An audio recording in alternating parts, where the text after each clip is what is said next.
About 304 TikTok has been brought to my attention, and I went down a whole fucking rabbit hole. Welcome back. Today I've got a interesting video to share. It's really about the 304 side of TikTok. But before we continue, don't forget to like, comment and subscribe. Alright, let's go. I wanted to add on to the 304 conversation of why we don't see black men, or why a lot of us will say no AA.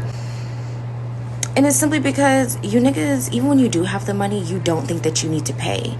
And what's crazy is y'all are literally at the bottom. You make less money than anybody else. You don't have the degrees. You don't have the jobs. Y'all literally don't have anything offered but having to pay. And the fact that y'all think that y'all are still desirable enough to where you don't have to pay, and you clearly see that even your preference is denying you, is crazy. Black men are in denial about their worth and their value, not only in sex work, but just in society. Like, so many black women are divesting from black men. So many preferences are realizing that it's not black women that are the problem, it's these niggas. Because they're also being left as single mothers. Like, it's not just us. It's culturally, there's an issue. What we're seeing is a section in TikTok called 304 Talk, where you have prostitutes who speak on their experiences when it comes to being a prostitute. In this case, this female is talking about her experience with black men and how black men are not willing to spend money on her or her service. So much that she is going out her way to not only speak about her experience, but shame black men. The lowest quality.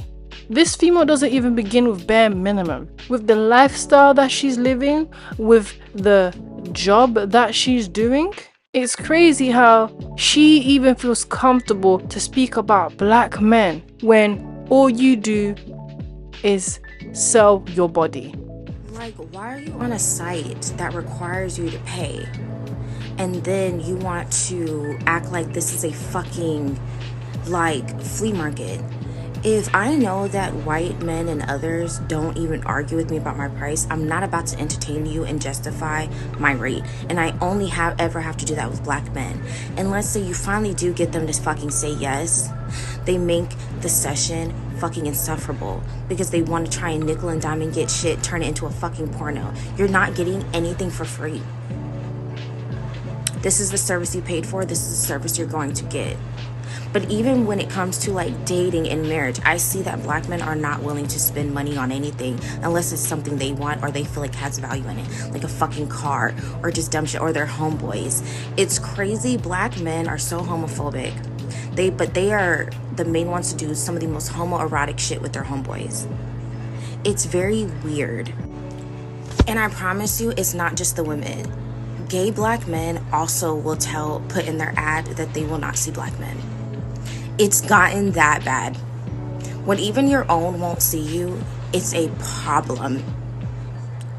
I want to speak on that gay boy that's always on here talking like a preacher, talking about it's our fault why these men are down low and doing whatever. No, we need to stop blaming everybody else for grown-ass men doing what grown-ass men do.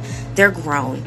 They can go to a therapist like the rest of us have been doing and do the work. It is no longer black women's or our society to fix the problems of black men. At this point, y'all have patriarchy on your side. You have all the tools and resources afforded to you. You just will not use them. We grew up in the same homes. Your ass decided to be on the streets while the women were expected to get the fuck out and figure it out. You get to stay home and not be shit. I'm so tired of seeing that. Since this female wants to talk about culture, let's talk about it. How culturally black females are starting to really look like the lowest class bunch. Another reason why you're all less desirable. It's funny how she will speak about black men who has the patriarchy behind them when you have feminism behind you. How did you end up being a 3 or 4 in the streets? Literally.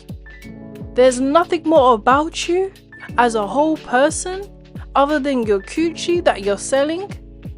Yet you want to talk about black men and what they don't have. Meanwhile, you have nothing else but your body. The patriarch is the reason why you're even able to sell your body. Men are even the reason why you're able to even afford this low-class lifestyle that you're living. Culturally, females are rebellious in the black community. You are no better, no different from the black men that you are talking about, as if she's speaking from a better place, from a moral correct place, a higher place. You was just as low down and dirty as the men you're talking about. I literally don't see a loss in income by choosing not to see black men because, again, they won't spend the money. And if they do have the money, their budget is literally $100. I'm not doing it for $100. It's like y'all literally have no value to the point where people can refuse you and it's not going to stop or affect their income. It literally, your service, your patronage, like your customer, your clientele does not matter. Like, we do not have to care about having you as a client because that's how invaluable y'all are. It is not just in sex work. Companies are realizing it. They don't want to create funding for y'all because y'all don't even know how to spend the money you have because you're cheap, you're stingy. It is what it is. This female is going through deep self-hatred. So much that she wants to talk about black men value when she has no value herself. The value that she had, she sold a long time ago in those street corners selling her coochie for pennies. I don't care how much she is making. There's no amount of money that you can make to sell your body. But because she sees no value in value, she's so angry and hateful towards black men that they don't want to spend money on her. Because that's what really the conversation is about. How black men aren't willing to spend money or pay the full price of the service that she offers. That black men will bargain with her about prices. For what? Intercourse? You sell your legs. You sell your body. I don't know why we're even having this conversation about black men. The real conversation that should be had is you and how little value you have to the black community, society, and even black men, which is why they treat you that way. Look how you treat yourself. The main question I fucking hate, is when people come up to SWs and they're like, what's your end goal? What are you gonna do when you're old? Like, bitch, what are you gonna do when you're old? Retire, because you had a retirement plan. And another thing, bitch, don't never come and tell me and ask me what my end goal is. Bitch, what's yours? You work at fucking Burger King. And ain't nothing wrong with Burger King. I used to work at Burger King when I was 19. Fuck is you asking me for, bitch? Put the fries in the bag. Because there's never nobody with a degree saying no shit like that. It's never somebody who owns their own house or houses or car or multiple cars. Y'all bitches still paying off y'all cars and you worried about what I'm doing in the next 5 years? Bitch, like, why do y'all do that? And it's only to us. It's only to us. When's the last time you went to your plug, picked up your shit and was like, hey bro, you finna keep doing this forever? You finna keep, you know what I'm saying? Bitch, huh? Ask your fucking mom what she finna be doing in the next 5 years because she's 47 and still has that same entry level fucking desk job. A lot of these females, they worship money so much, they think that anyone who isn't making money or a significant amount of money shouldn't be respected, isn't valuable enough to listen to, give advice to, or have any type of decent conversation. Because that is a very valid question. What is the end goal other than being an S worker? Where do you see yourself going? To be honest, the way it's looking like with these females, you don't really have anywhere to go. If you choose to retire, how are you even going to retire? It's a very valid question. But you know why she's triggered? Because there is no end goal. She knows damn well, once she stops doing the S work, she's not going to get hired by anybody else. She's not going to get married. There's no family after this. Her life is basically stuck where it's at. And these females don't want to be reminded of that reality. So, bitch, I'm out of town and I end up catching a date with some people that's on the booger sugar, right? And if you know, you know, we love a good snowhead because I feel like they pay the most and they don't even give a fuck about what's going on for real. Long as they hitting that powder sack, it's all good, right? So it's two of them, it's one of me, but they are like super respectful, super cool. So far, so good. And they had already like paid me some money, so I was just chilling, like we chilling, love it. Okay, so why they have the snow in a little bag with like a baby straw and they just holding the bag and just hitting it like that. I'm like, okay, I ain't never seen this before. Y'all put me up on game. Now I don't do this shit, but this is very interesting to watch because this motherfucker look like a little Capri Sun of snow. So since they had already paid me, I'm just like, you know, I'm chilling, I'm vibing. I really don't give a fuck what's going on. As long as I'm sitting here paid and y'all, you know, respect my time and take care of me as I ask you to, it's good. So one of the dudes, he's like, I'm gonna go downstairs and get another drink. Y'all want something? And the other one, he was like, no, we finna walk to the store real quick. It's just on the corner. I'm like, shit, fuck it. I got on sandals tonight, so I'll walk to the store with you, I guess. Now, mind you, I had no idea what we was walking to the store for. We ended up going to a little smoke shop. That's like right outside the hotel. I swear it took maybe like 2 minutes to get there. I'm like, I'm thirsty. Can you buy me a water? And he's like, yeah. And so I noticed he had the checkout and he like, you guys have any, he's like, you guys have any rhinos? I'm like sitting here like, you know what, let me mind my business because I don't even know what he on for real. So we end up leaving the motherfucking store. Girl, why the fuck he buy them freaky ass rhino pills and then took it right out the store, couldn't even wait till you got back to the room. So now you popping them freaky ass rhino pills on the streets? It's crazy. So now I'm like, oh, you want a party, like party. Okay, and you bought one for your friend too? Now remember, I said it's two of them, it's one of me, and y'all on the freaky ass rhino pills is wild. It's fucking diabolical at this point.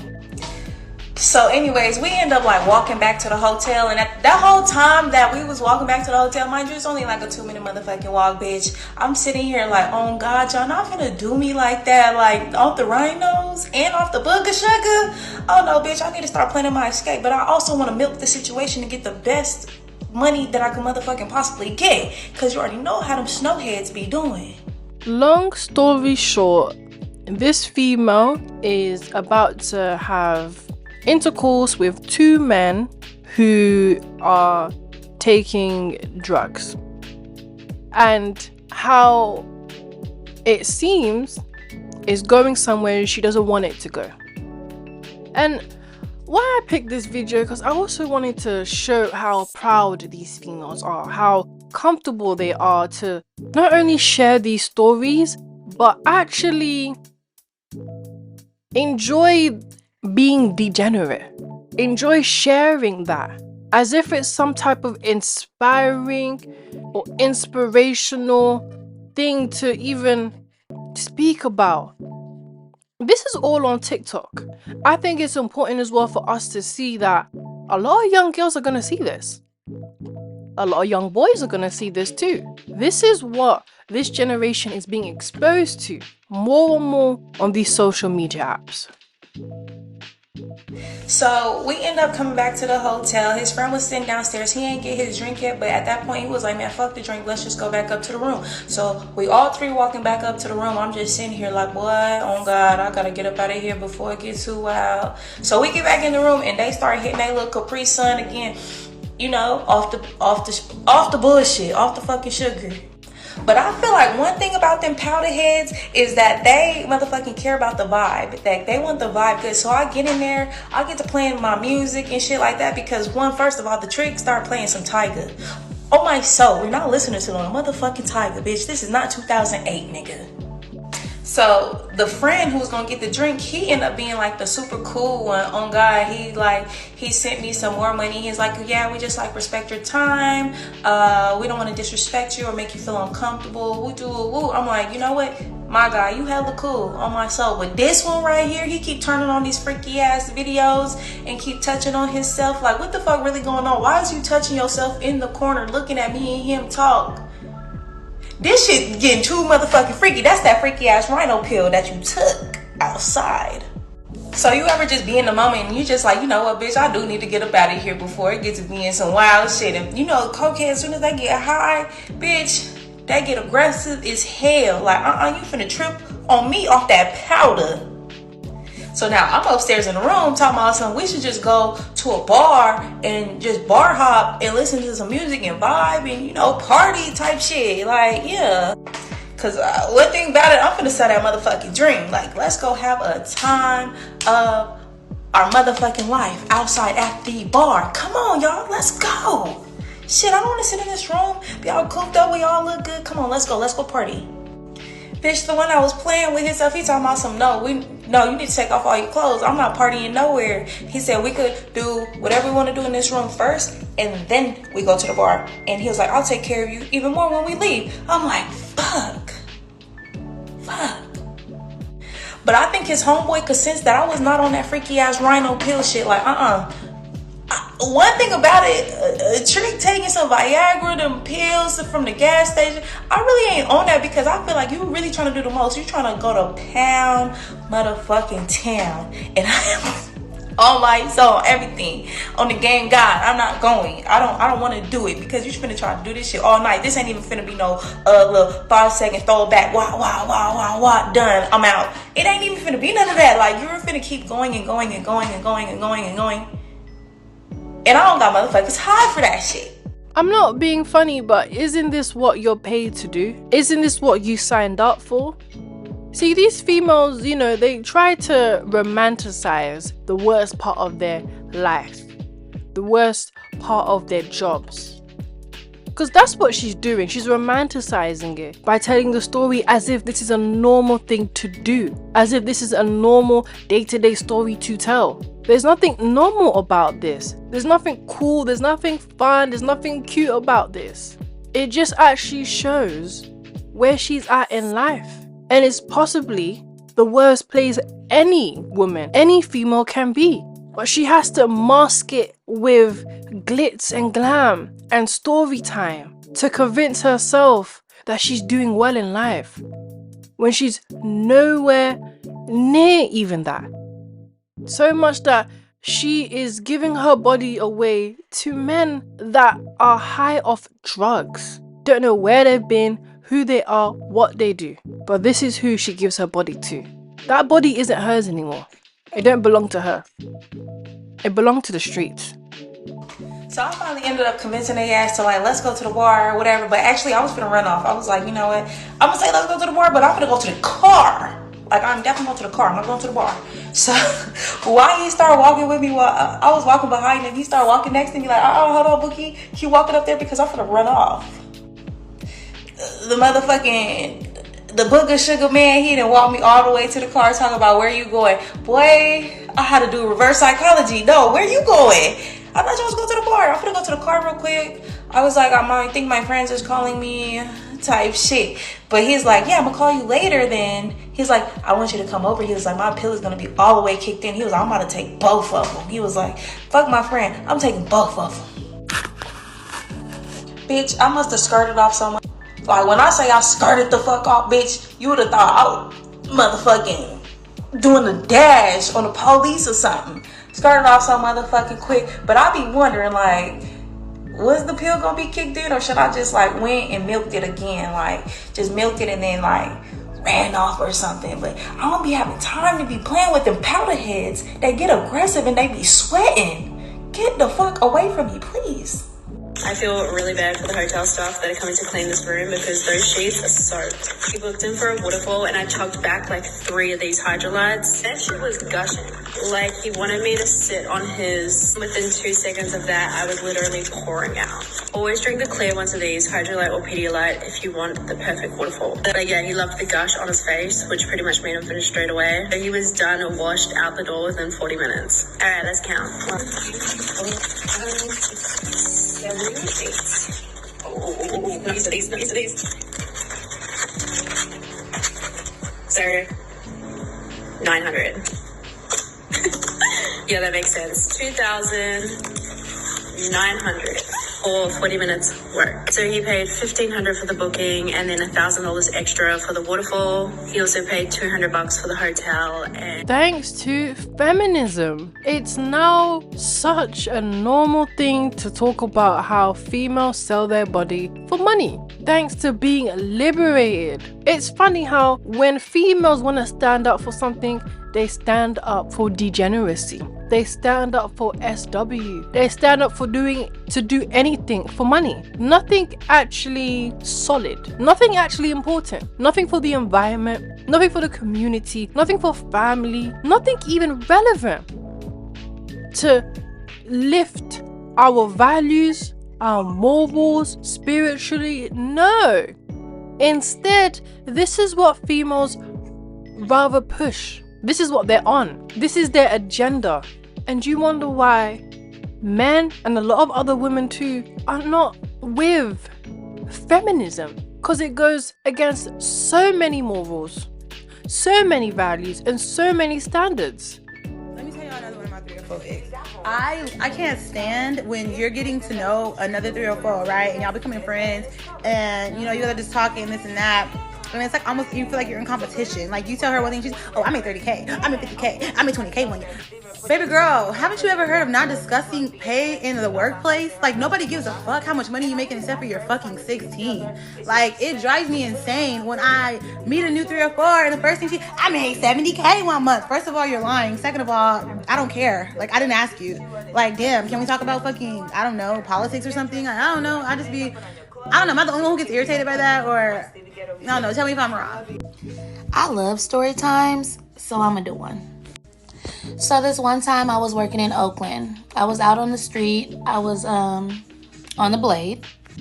If you don't know what the Blade is, it's where girls go, stand on the street, and work as prostitutes. So yeah, I was outside working, and this guy pulled up on me, and he told me he had $150 for a car date. If you don't know what a car date is, it means a quick interaction that may or may not include intercourse in the car.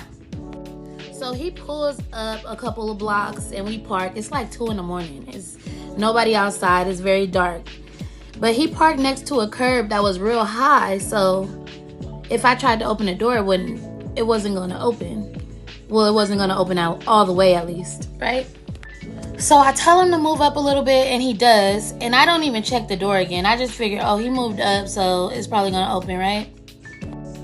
That was dumb. I should have never not checked again.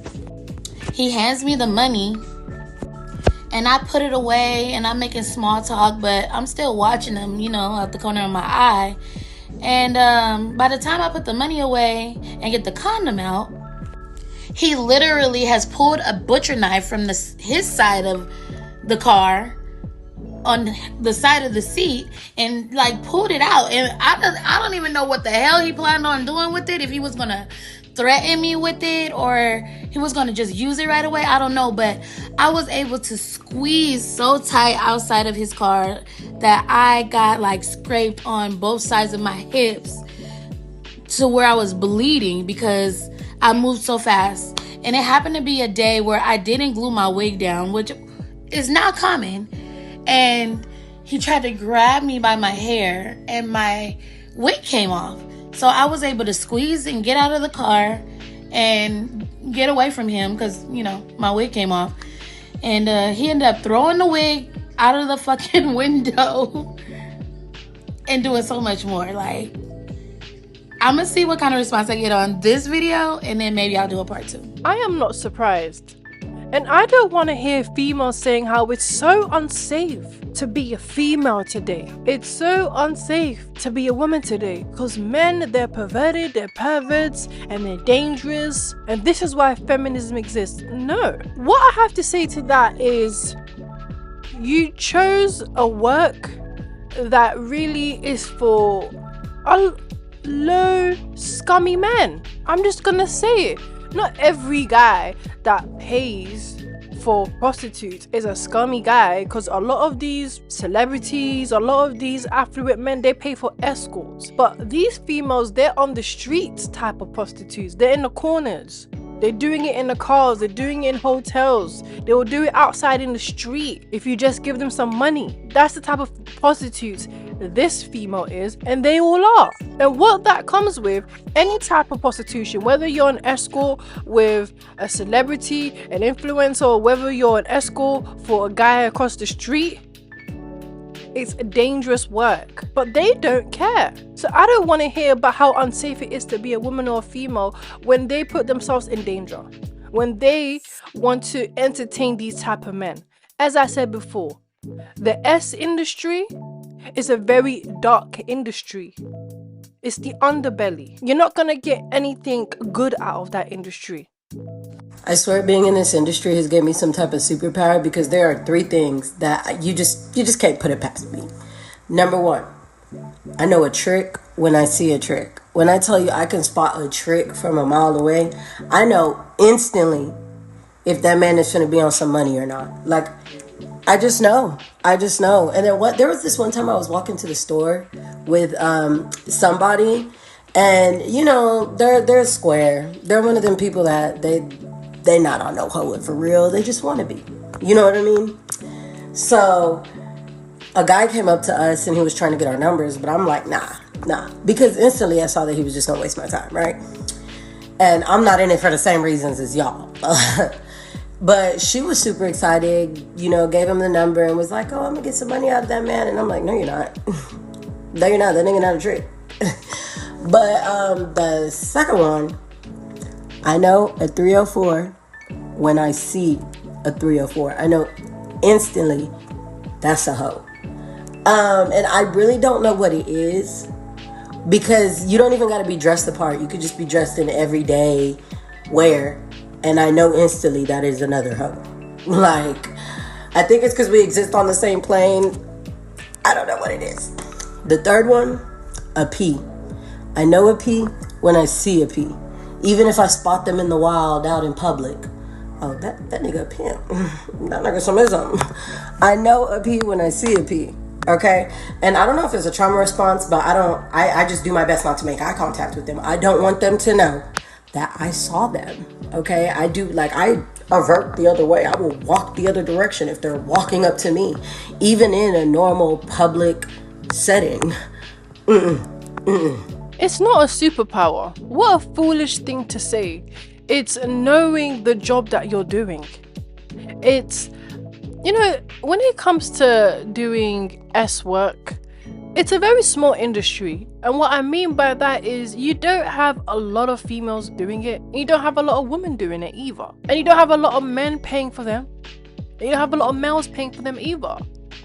So am I surprised that you can be able to tell a trick or a pimp or another prostitute across the road? This is nothing special.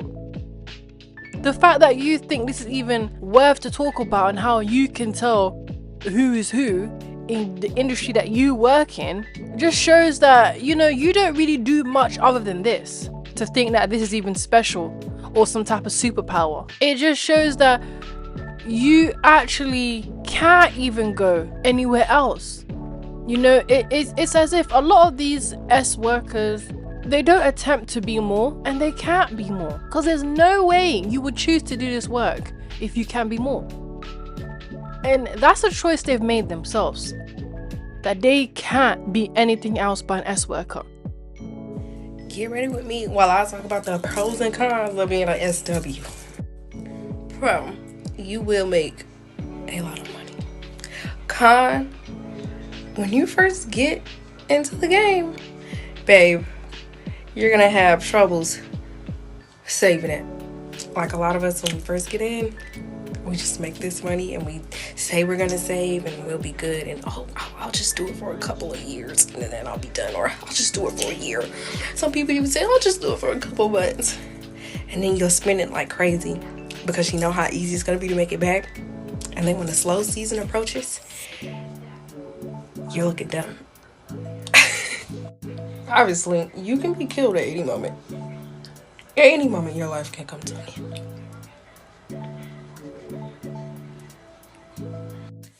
you have the freedom to do just about whatever you like. Unless you work at like, strip club or something. But for the most part, you do whatever you want. You make your own schedule. Nobody's telling you what to do. You're your own boss. Prepare for leeches. There will be people that will hang around you that don't even like you, but just because they know how much money you're making, and just because they know how loving and generous you are, they're gonna use you. They're gonna use you until they have no use for you. But when taking serious and you're putting yourself on a schedule and you're sticking to your goals, you can actually be in and out. You can retire early. Females lie to themselves, lie to each other. Nothing new. But to say that you can retire early, where have we seen any prostitute, any escort retire early? Actually be able to leave that industry and become more, have more.